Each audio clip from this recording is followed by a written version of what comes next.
Well, welcome back to Subculture After Dark. We have got something very, very special for you on the show right now. As you know, Kataklysm have just released a brand new album called Goliath, and we thought we would actually get JF from the band on the band to talk a little bit about this amazing brand new album that we are so excited about here. Welcome to the program, mate. Hey, thank you. Thanks for having me. No problem. Now, mate, Goliath is an absolutely epic album. So I was wondering if you could start off by telling us a little bit about what you guys were talking about and planning with this album when you first sat down to work on it. Well, we wrote this album. Well, first of all, I'll backtrack a little bit because when we released the previous album, the pandemic just hit right after. So we couldn't tour for it right off the bat because everything got shut down, and so eventually, as the first opening we got to go back out on the road, we jumped on it, and so we toured our asses off for about a year with a new drummer because our old drummer quit also while the pandemic happened. We got the new drummer, James, which we got acquainted with on the road and got used to play with, and we were so excited to start writing new songs with him because we know his ability on the drums and what he can do. So that's what happened. We went out on the road for the previous album, Europe, US. We did about like 75 shows, South America, and then as soon as we came home from that, we started writing the record with James. So it was a part of that fire that we had to write this new album, and because we knew we could push ourselves to 200% with him, because there's no holdback from the drummer, so we can push the tempos faster. We can do all kinds of crazy things musically with him, so we were super excited about that. That's one thing, and then the second thing was a lot of repressed anger build up from being like stuck home for a couple of years. So all that together made us write, I think, a great record. All the stars were aligned, and we're really excited to present it to the world. Having James come into the band as well, does that kind of reinvigorate things? I know a lot of bands have talked about the fact that when a new member comes in, it feels like a freshness around the band as well that reinvigorates everybody else. Oh, totally, because the four of us, I think we haven't felt like this close, all the band members together. We really get along, and we have a good time playing music together, and I think you can hear it on this record, and it makes everything better because you're excited to work with the others, whether it's musically to write new things or on the road to perform on stage, and that energy, that vibe that you get from that, I think it's you feel it as a musician, but I think the fans can really feel it as well. That 2 years that you had at home due to the pandemic, what did you do during that time? Did you use that time to relax, or were you just itching to get back out there and get back on the road? Well, my wife and my daughter were really stoked to have me home for a while, so that was one of the positive things. But also for me, I'm a producer. I run my recording studio here in Texas, and I got so many jobs because no other bands could tour, so they were all working on music, and I ended up working like pretty much 7 days a week in the studio for that whole period of time till we actually could get back on the road. And for me, it was excited and kind of refreshing to work on music. I love working music. It's one of my passions, and I'd say I prefer it over touring. For me, I'm more a creator and a writer, and I really like that part of the process. Did you find yourself writing much during that during the pandemic itself, or did all of the album writing come after that? Well, I wrote a few things. I mean, during the pandemic, we I worked on on another band. I played guitar on a project called Invictus together with Mauricio. That was his solo album. So we wrote a full record with him, and so we did that. That was kind of relieving a bit of that itch of writing new things. And then when we finished that, we ended up going on the road with Kataklysm because the world started to reopen at that point, and so we went out and did a couple tours with Deicide and Dark Tranquillity in the U.S., and then we were out with Soul Work in Europe. And when we came back from that, then that's when we wrote the new album, and we were really like the creativity were flowing and the energy with James, all that at peak level. So that was great. But yeah, we wrote a lot during the pandemic, and I feel it's funny because we finished writing this new album, but I still have ideas. So I kept on writing, and I still have a few songs, perhaps for the next album, ready to kind of get worked on with the other guys in the band. So I keep writing and I feel like very inspired at the moment. Tell us a little bit as well about the themes of this album, because it's a very, very dark kind of album, and I've read that you wanted to try and capture the mood of the world at that time. Well, yeah, I mean, like when you stop and think that like they can actually shut down the world, like everything's possible, and then you start asking questions and you follow a little bit down the path of the rabbit hole, and you find out a bunch of crazy things and a lot of stuff that's far-fetched, but there's also a lot of stuff that kind of makes sense, and you discover some truth that you never even thought before because of the way things happen, and you questions a lot of things, and then when you write the lyrics, Mauricio was really into that world, and we started pushing certain ideas on this record, and I think we as a metal heads we're rebels, and we really go down and question ourselves and question the world. And when we came up with the idea of the small man fighting this big beast, this is kind of how we felt in the world when talking to everybody we know around the world.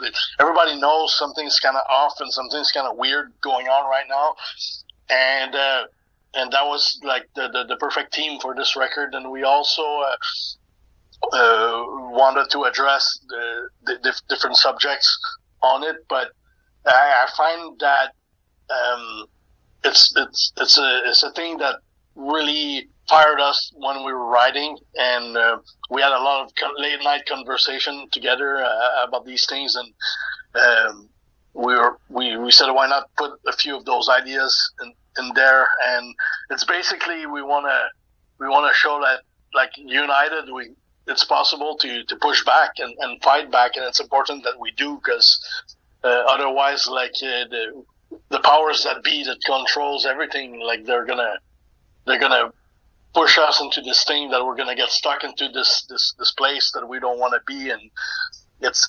kind of frightening, to be honest, but we're the best way to look at things is to stay positive and to not accept things and to question, and I think that's the main thing. Yeah, it sounds like you had a little bit of an awakening during that time as well. Would you agree with that? Oh, totally. I mean, when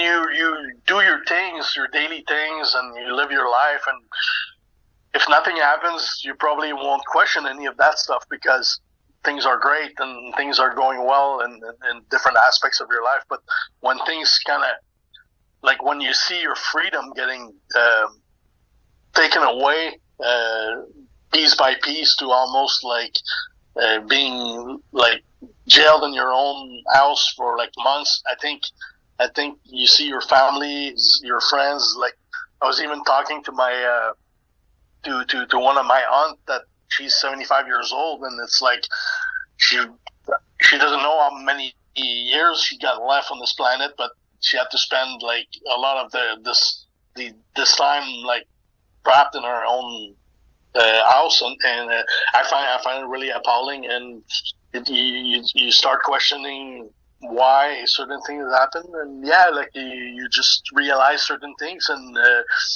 but like you keep going with life, you keep going with your things, and I think we're artists, so what we do best is write music and perform, and we chose to use that platform to talk a little bit about it and try to push things in a creative way, and I think it's all working hand in hand to deliver like a killer music. Definitely, yeah. And as you said, that whole theme as well as of the small person fighting against the big beast, that lends in perfectly to the biblical story of David and Goliath. When did that part of it come on board for you? Was this album always going to be called Goliath, or was that something that came down the track? No, we were having conversation, and we ended up like when we got the idea, we're like, it's the perfect metaphor to explain what we're trying to say for this record. And it's not about like we're not a religious band. It's not about the Christianity type side of things. It's more about like the story and the meaning of the David and Goliath, and we felt it was perfect for the record. And it's also a very metal theme in a way. And we also, I got so excited when I saw the cover art, because when I first saw the painting, I was really blown away, because we were talking about it and we decided to go with a real painting instead of like an AI kind of generated art. Yeah. And we thought it was much better to represent the epicness of the team. And when I first saw the cover, I was really blown away, because it really represented what we had in mind. Yeah, it's an amazing bit of artwork. I'm looking at it right now. Tell us a little bit about the artist, because I understand he's from Germany. Yeah, I mean, he's a guy he's originally from Israel, and then he moved to Germany later on, and I think he speaks both language very well. But yeah, he's a great artist, and we used him on the album Waiting for the End to Come, which he did a great job for that. And also he did I think 1 or 2 XDO record for us as well. And we thought he was like the perfect guy for this, because he's a real artist, and he's good to depict like really epic scenes of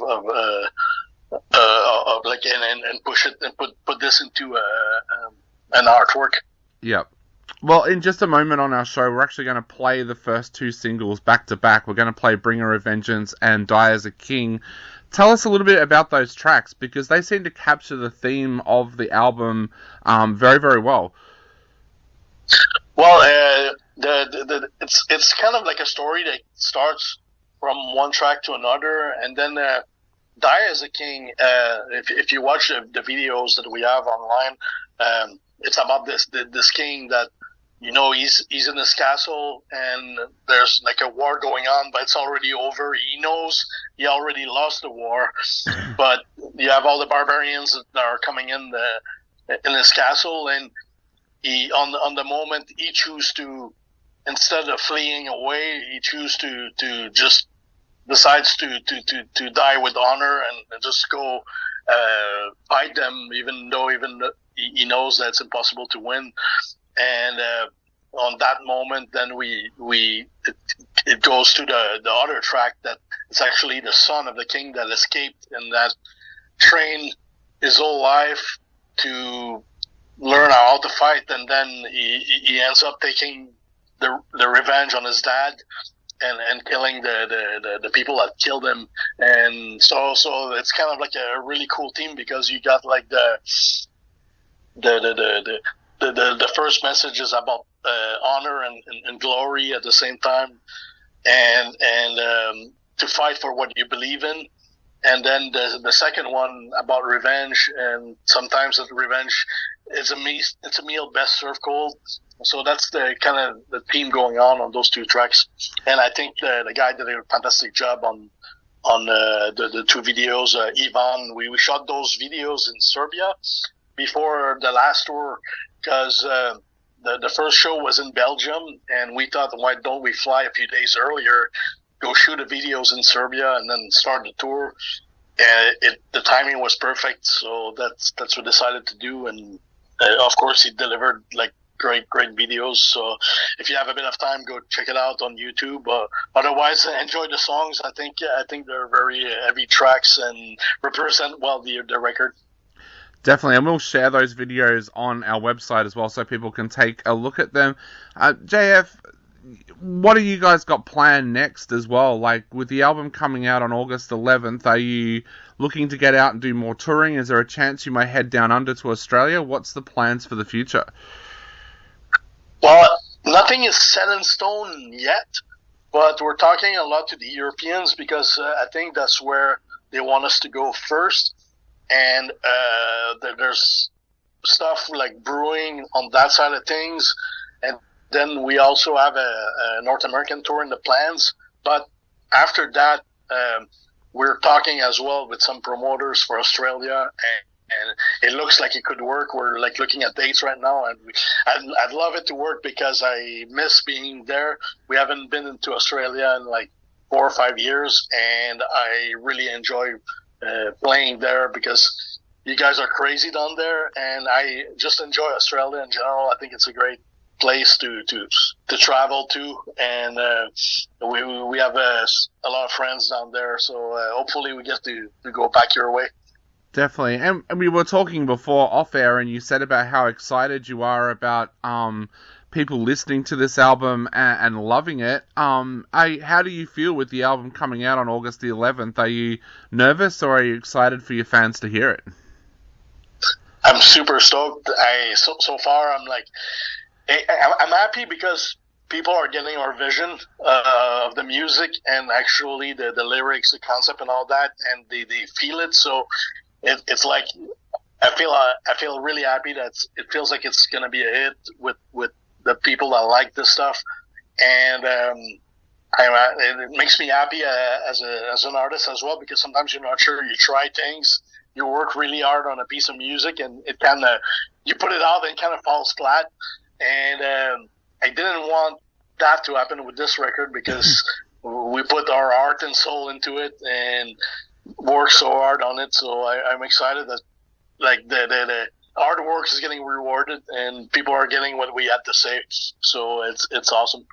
Awesome. Well, we are going to play Bringer of Vengeance and Die as a King on our show right now. So what would you like to say to all of your fans out there, not only before they listen to these two amazing tracks, but also before they go out and grab Goliath on August the 11th?